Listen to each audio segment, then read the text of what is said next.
Tiger music present. दूसरा के गाना पर वीडियो बना के हीरो बनता रे। गाड़ी दे हल छोड़ दे सारा ना तो लागे मारे। Music director DJ Kanchan Raj Hajipur Vaishali. दूसरा के गाना पर वीडियो बना के हीरो बनता रे। गाड़ी दे हल छोड़ दे सारा ना तो लागे मारे।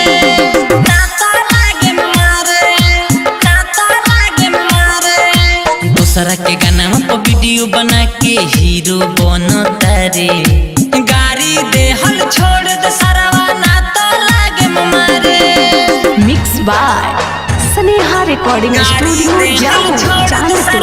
Presented by Tiger Music. DJ Kanchan Raj Neem Chowk Chausima Vaishali.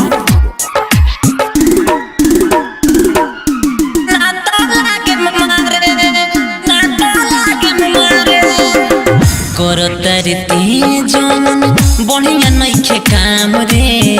गाड़ी देख के नाम अपन करेली बदनाम रे। करतारे जौन बढ़िया नइखे काम रे।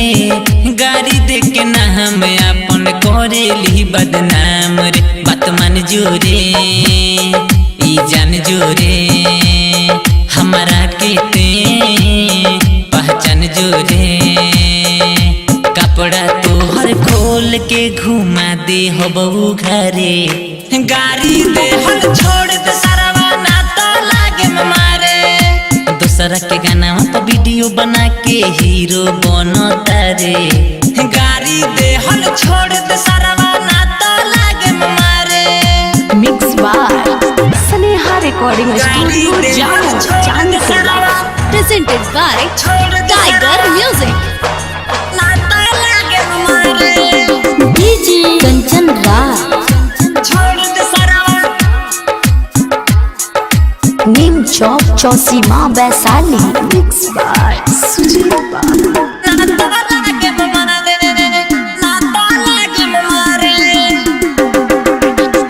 बोल मुरी देश कहे बात जो न मानी।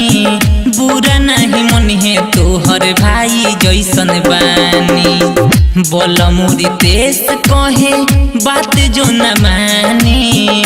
बुरा नहीं मन है तोहर भाई जैसन बानी। कहे प्रेम टाइगर तनी हमारा से डर। कहे प्रेम टाइगर तनी हमारा से डर।